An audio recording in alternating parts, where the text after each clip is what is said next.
तो कहानी की शुरुआत में हम नाइजू नाम के एक लड़के को देखते हैं जो काफी सालों के बाद अपने ग्रैंड मदर के घर पर आया था। और नाइजू की ग्रैंड मदर उस शहर में काफी फेमस होती है, जो लोगों का भविष्य बताती थी और उनकी इस स्किल से बहुत सारे लोगों को फायदा भी हुआ था, इसलिए वो उस शहर में काफी फेमस हो गई थी। हालांकि नाइजू ने अपने बचपन में अपनी ग्रैंड मदर से वो स्किल सीखी थी, पर अब उसे उन स्किल में से बस कुछ ही याद है। जिसके बाद नाइजू अपने ग्रैंड मदर के घर पर पहुंच जाता है, पर उसे वहां पर कोई नहीं मिलता है।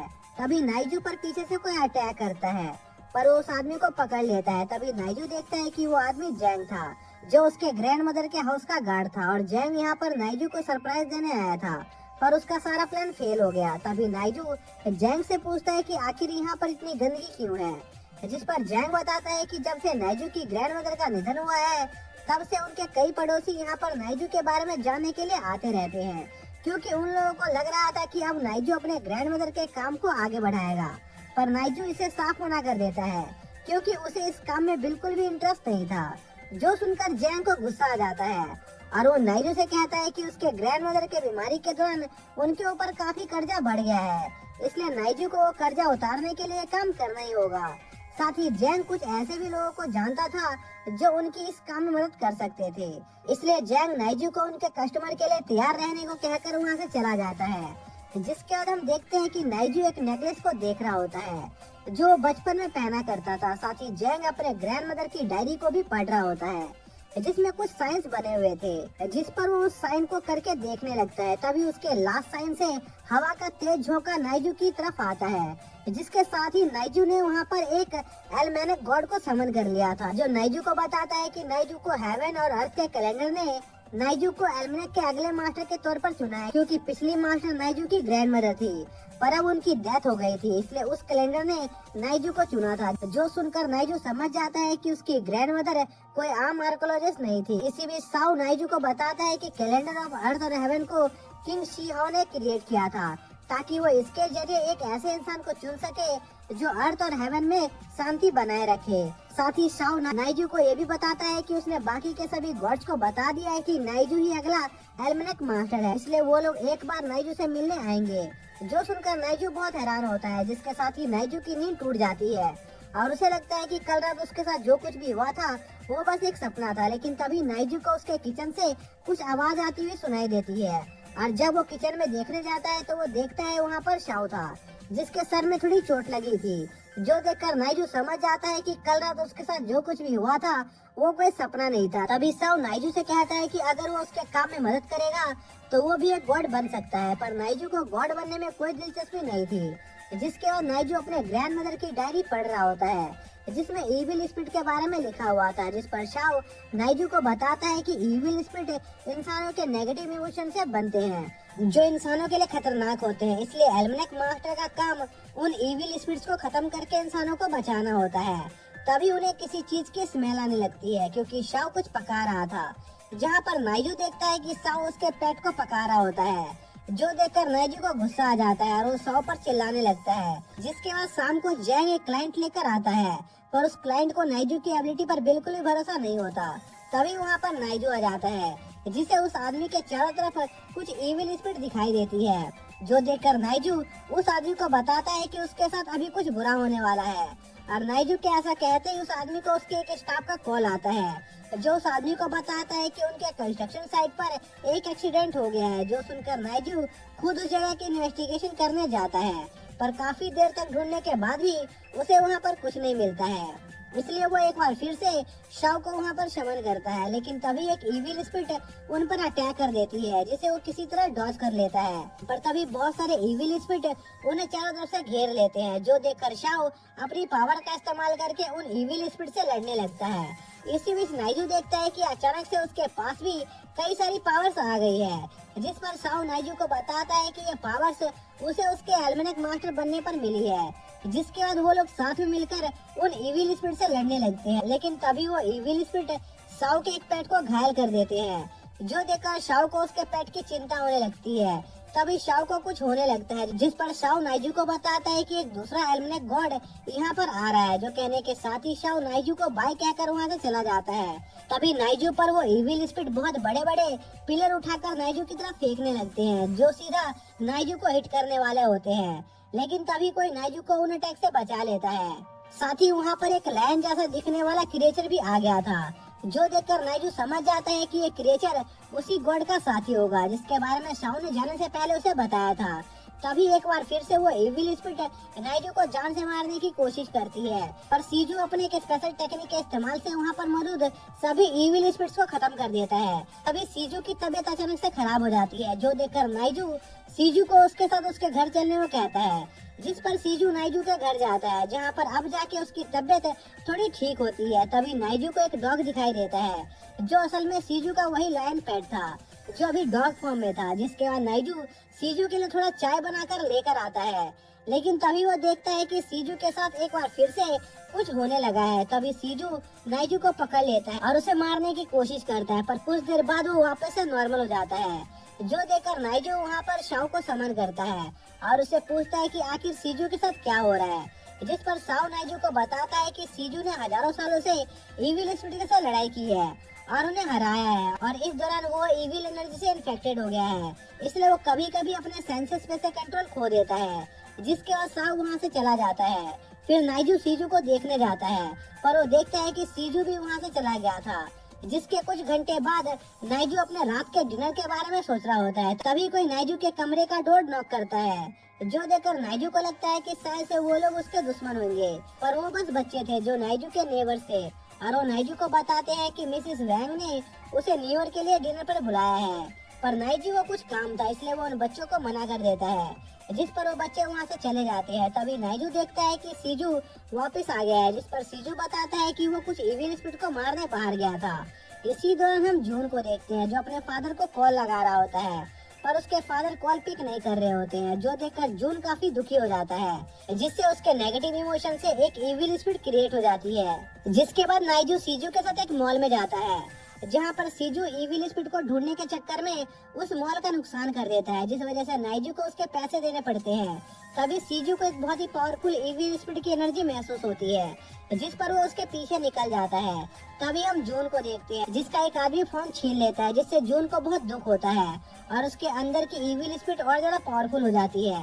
तभी वहाँ पर सीजू पहुँच जाता है, जो उस आदमी को भगा देता है, पर जाते वक्त सीजू नाइजू को जून पर नजर रखने को कहता है, पर नाइजू सीजू की बात को ज्यादा सीरियसली नहीं लेता है। जिसके बाद नाइजू जून को अपने घर पर खाना खिलाने ले जाता है, जहाँ पर जून को अपने फादर की काफी ज्यादा याद आ रही थी, क्योंकि उसके मॉम और डैड काफी लंबे समय से घर पर नहीं आए थे। इसी बीच नाइजू को एक आदमी उसकी कंस्ट्रक्शन साइट पर से इविल स्पिरिट्स को भगाने के लिए उसे कुछ पैसे दे रहा होता है। तभी उन्हें किसी चीज के जोर से गिरने की आवाज आती है, जिस पर वो दोनों कमरे के अंदर जाते हैं, जहाँ पर उस आदमी की वाइफ और बेटा बेहोश पड़े होते हैं और नाइजू को जून के रोने की आवाज आ रही होती है। तभी जून की बॉडी में मौजूद इविल स्पिरिट नाइजू पर हमला कर देती है, लेकिन नाइजू का लॉकेट उसे उस अटैक से बचा लेता है। तभी वहाँ पर सीजू आ जाता है, जो उस इविल स्पिरिट से फाइट करने लगता है और उसे अपने पावरफुल अटैक से हरा देता है। जिसके बाद जून को वापस से होश आता है, जहाँ पर जून को एक कॉल आता है, जिस पर जून को लगता है कि शायद से उसके फादर उसे कॉल कर रहे हैं, इसलिए वो तुरंत वो कॉल पिक करता है। पर दूसरी साइड पर उसके फादर के को वर्कर होते हैं, जो जून से कहते हैं कि उसके फादर काम को लेकर काफी बिजी चल रहे हैं, इसलिए वो कुछ दिनों तक घर नहीं आ पाएंगे। असल में ये कॉल नाइजू ने ही जून को किया था, ताकि जून को कुछ दिनों तक अपने फादर को लेकर टेंशन न हो। जिसके बाद नाइजू सोने चला जाता है, जहाँ पर अगले दिन नाइजू के घर में एक लड़का एंटर करता है और उसके घर को बम से उड़ाने लगता है, जहाँ पर हम देखते हैं कि वो लड़का डैनियल होता है, जो कि शाओ का भाई था, और वो यहाँ पर नाइजू को प्रोटेक्ट करने आया था। लेकिन पहले वो देखना चाहता था कि आखिर नाइजू कितना पावरफुल है, इसलिए वो नाइजू पर हमला कर देता है, पर नाइजू उसे डॉज कर लेता है। तभी वहाँ पर पैट्रिक और उसकी मॉम नाइजू से मिलने आ जाते हैं, जिन पर डैनियल हमला कर देता है, क्योंकि उसे उनसे इविल स्पिरिट की स्मेल आ रही थी, जो देखकर नाइजू थोड़ा परेशान हो जाता है। पर वो देखता है कि डैनियल के अटैक से पैट्रिक और उसकी मॉम को कुछ नहीं हुआ था, जिस पर डैनियल नाइजू को बताता है कि उसके अटैक सिर्फ इविल स्पिरिट पर ही काम करते हैं। जिसके बाद नाइजू और डैनियल से जैंग मिलने आता है, जो उनके लिए एक नया काम लेकर आया था, जिसके सिलसिले में नाइजू और डैनियल एक म्यूजियम के केयर टेकर से मिलने जाते हैं, जिसका नाम लियाम था। जिस पर नाइजू लियाम से उनके कल के हादसे के बारे में बताने को कहता है। लेकिन लियाम जैसे ही उन्हें कल के हादसे के बारे में बताना शुरू करता है, अचानक से उस म्यूजियम की लाइट चली जाती है और उस म्यूजियम में मौजूद सभी चीजें हिलना शुरू हो जाती है, जो देखकर वहाँ पर मौजूद सभी लोग डर कर वहाँ से भाग जाते हैं। तभी एक इविल स्पिरिट वहाँ मौजूद एक वास को तोड़ने की कोशिश करने लगती है, जिस पर डैनियल अपने बॉम्ब से उस पर हमला करने वाला होता है। पर लियाम डैनियल को ऐसा करने से रोक देता है, क्योंकि वो उस म्यूजियम की चीजों को डिस्ट्रॉय नहीं करना चाहता था। इसलिए वो सभी उस म्यूजियम से बाहर आ जाते हैं, जहाँ पर लियाम उन्हें एक चीज दिखाता है जो कल अचानक से डिस्ट्रॉय हो गया था, जिस पर नाइजू और डैनियल उस सुन डीएल को इन्वेस्टिगेट करने लगते हैं और उस इविल स्पिरिट को पकड़ने का एक प्लान बनाते हैं, जिसके लिए डैनियल उस म्यूजियम में मौजूद सभी चीजों पर एक प्रोटेक्टिव बैरियर लगा देता है, ताकि उन चीजों को उनकी फाइट से कोई नुकसान न हो। जिसके बाद वो दोनों उस इविल स्पिरिट का इंतजार करने लगते हैं। तभी एक काली परछाई तेजी से उस म्यूजियम में एंटर करती है और वहाँ पर मौजूद चीजों पर हमला करने लगती है। पर क्योंकि उन चीजों पर डैनियल ने प्रोटेक्टिव बैरियर लगा रखा था, तो उस इविल स्पिरिट के अटैक से उन्हें कुछ नहीं होता है। और हम देखते हैं कि उस इविल स्पिरिट ने एक कैट का फॉर्म ले रखा होता है। तभी वो इविल स्पिरिट अपना रूप बदलकर एक इंसान का रूप ले लेती है, जहाँ पर हमें पता चलता है कि उस इविल स्पिरिट का नाम पिंक था, जो कि डैनियल पर हमला करना शुरू कर देती है और उस पर भारी पड़ने लगती है।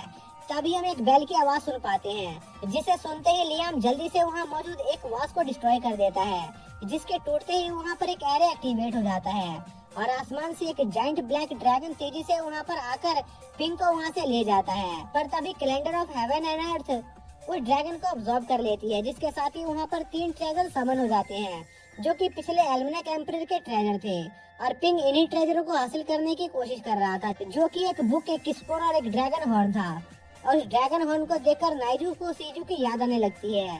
तभी वो ड्रैगन हॉर्न एक ब्लैक क्लिफ आयरन स्वॉर्ड में ट्रांसफॉर्म हो जाती है, जिसके बाद नाइजू उन ट्रेजर को लेकर वापस अपने घर पर लौट आता है, जहाँ पर सीजू नाइजू को उस ब्लैक क्लिफ स्वॉर्ड के बारे में बताना शुरू करता है कि उस स्वॉर्ड को एम्परर जुआन इविल स्पिरिट के साथ फाइट करने के दौरान किया करते थे। लेकिन सीजू को एल्मेनाक एम्परर के स्क्रोल और बुक के बारे में कोई जानकारी नहीं होती है, जिस पर नाइजू उन स्क्रिप्चर को पढ़ना चालू करता है, जहाँ पर नाइजू को उस स्क्रोल के अंदर सीजू की एक फोटो मिलती है, जिसमें सीजू ने एक शैतान का सर अपने हाथों में पकड़ रखा था। इसी बीच फ्लावर फेस्टिवल का टाइम आ जाता है, जिस पर फ्लावर फेस्टिवल से रिलेटेड गॉड्स वहाँ पर नाइजू की मदद करने आते हैं। पर नाइजू इस फेस्टिवल और उसके गॉड से ज्यादा फैमिलियर नहीं होता है, क्योंकि उसने कभी भी इस त्योहार के बारे में नहीं सुना था। जिस पर वेन नाइजू को बताती है कि फ्लावर फेस्टिवल सदियों से चला आ रहा है, जहाँ पर इस समय के दौरान लोग आराम किया करते हैं और अपनी जिंदगी को खुशी खुशी जिया करते हैं। लेकिन लास्ट डायनेस्टी के डिस्ट्रॉय होने के बाद से लोगों ने इस फेस्टिवल को कम सेलिब्रेट करना शुरू कर दिया और धीरे धीरे ज्यादातर लोग इस फेस्टिवल के बारे में भूलना शुरू हो गए, जिस वजह से वेन की पावर्स काफी ज्यादा कम हो गई है, क्योंकि एक गॉड को उसकी पावर्स उनके फॉलोअर से मिलती है। और अगर एक बार सभी लोग किसी फेस्टिवल को पूरी तरह से भूल जाते हैं, तो उस गॉड की भी मौत हो जाती है, जो सुनकर नाइजू थोड़ा सा चौंक जाता है। तभी उसकी नजर एक लड़की पर जाती है, जो कि एक पेड़ को गले लगाकर खड़ी थी, जिस पर नाइजू से बात करने जाता है, जहाँ पर वो लड़की नाइजू को बताती है कि असल में वो यहाँ पर अपने पेट के लिए दुआ करने आई है, क्योंकि उसका पेट काफी बीमार चल रहा है। जिस पर नाइजू उस लड़की को एक पत्ता देता है और उसे उसके पेट के पास रखने को कहता है, जिससे उसकी तबीयत ठीक हो जाएगी। इसी बीच नाइजू गौर करता है कि वो लड़की असल में देख नहीं सकती थी। तभी वहाँ पर जैंग आ जाता है, जो उन्हें बताता है कि असल में वो लड़की जैंग की गर्लफ्रेंड है और उसका नाम रेन है। तभी नाइजू को जैंग के हाथ पर लगे जख्म में से एक इविल स्पिरिट की एनर्जी महसूस होती है, जिस पर वेन अपनी पावर्स का इस्तेमाल करके उस इविल स्पिरिट को डिस्ट्रॉय कर देता है और जैंग और इन वहाँ से चले जाते हैं। लेकिन नाइजू और वेन को ये बात समझ नहीं आ रही थी कि आखिर जैंग एक इविल स्पिरिट के कांटेक्ट में कैसे आ गया, जिस पर पहले नाइजू को लगता है कि आज शायद से इसके पीछे रिन का हाथ होगा। पर वेन नाइजू को बताता है कि ऐसा नहीं है, क्योंकि उसे रिन के अंदर से कोई इविल स्पिरिट महसूस नहीं हो रही थी। इसका मतलब यह था कि इसके पीछे किसी और का ही हाथ था। लेकिन इसके बावजूद भी नाइजू वेन को रिन पर नजर रखने को कहता है, क्योंकि हो सकता था कि उन्हें कुछ काम की जानकारी मिल जाए, जिस पर वेन रिन के घर पर निकल जाता है। तभी वहाँ पर जैंग आ जाता है, जो नाइजू के साथ वहाँ पर पार्टी करने आया था, और खाना खाते वक्त जैंग और नाइजू आपस में रिन को लेकर बात कर रहे होते हैं। इसी बीच हम रिन को देखते हैं, जो अपने पेट नूनू को वही लीफ देती है। जो उसे नाइजू ने दिया था, जिसे देखकर नूनू को काफी ज्यादा अच्छा लगता है। जिसके बाद रिन नूनू के लिए कुछ सामान लेने मार्केट निकल जाती है, लेकिन घर पर वापस लौटते समय रिन के साथ एक हादसा होने वाला था, पर वेन वहाँ पर सही समय पर आकर रिन को बचा लेता है, जो कि इस पूरे समय रिन पर नजर रख रहा था। लेकिन वेन को रिन के पास से किसी भी इविल स्पिरिट की एनर्जी महसूस नहीं हो रही थी, इसलिए वेन रिन की सुरक्षा के लिए उसके पास अपना एक प्रोटेक्टिव फ्लावर छोड़कर नाइजू के पास वापस चला जाता है, जहाँ पर वो नाइजू को सारी बातें बताता है। इसी बीच हम देखते हैं कि रिन के घर पर एक आदमी आ गया था, जो कि असल में एक पेट का शॉप ओनर था, जिससे रिन नूनू को खरीद कर लेकर आई थी। और क्योंकि नूनू की तबीयत काफी ज्यादा खराब हो रही थी, इसलिए वो आदमी वहाँ पर रिन को नूनू के बदले दूसरा डॉग देने आया था। पर रिन को दूसरा डॉग नहीं चाहिए था, क्योंकि वो नूनू को अपने साथ रखना चाहती थी। तभी रिन को नूनू के साथ कुछ अजीब सी चीजें होते हुए महसूस होती है, जहाँ पर हम देखते हैं कि नूनू पर एक इविल स्पिरिट हावी हो जाती है, जो सारे पर हमला कर देती है। पर इसके साथ ही वेन का दिया हुआ प्रोटेक्टिव फ्लावर भी एक्टिवेट हो जाता है, जो रिन को उस हमले से प्रोटेक्ट करता है। तभी वेन और नाइजू भी वहाँ पर पहुँच जाते हैं, जो रिन की वहाँ पर मदद करने आए थे, जहाँ पर वेन उस इविल स्पिरिट से लड़ना स्टार्ट कर देता है। जहाँ पर जैंग देखता है कि उस इविल स्पिरिट ने रिन और उस पेट शॉप के ओनर को बेहोश कर दिया था, जिस पर जैंग रिन की मदद करने आगे बढ़ने की कोशिश करता है। पर तभी वो इविल स्पिरिट जैंग पर अटैक कर देती है, जिससे जैंग बेहोश हो जाता है।